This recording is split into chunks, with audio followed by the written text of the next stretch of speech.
Tere, Aago! Tere, Toomas! Ole hea, võtta istet. Aitäh!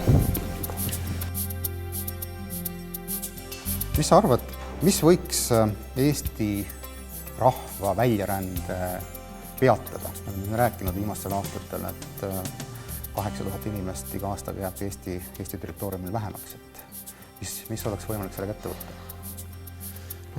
Minu nägemus on, et see on siiski pigem nagu selline ajutine paratamatus.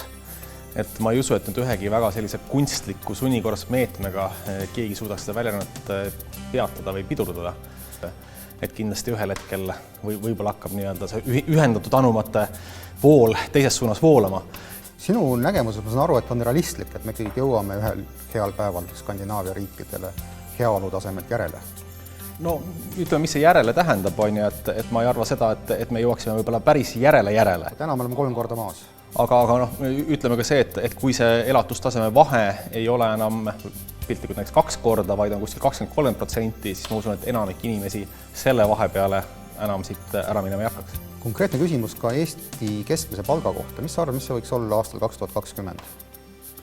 Ma arvan, väga palju sõltub ka sellest, et aastal 2020, et millised on meie palgamaksud, sotsiaalmaks, tulumaks, edasi, kas näiteks härra Jürgen Ligi idee,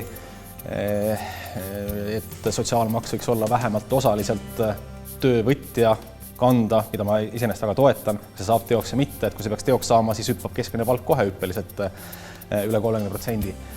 Aga ütleme, eeldusel, et mingit olulist maksustamist puutuvat muudatust ei toimu, siis ma oletan, et selline keskmiselt võib-olla 4–5%-line palgakasv võiks siin lähiaastal jätkuda. Sellise trendi puhul oleks aastal 2020 kuskil siis 1300 eurot või sinna kanti.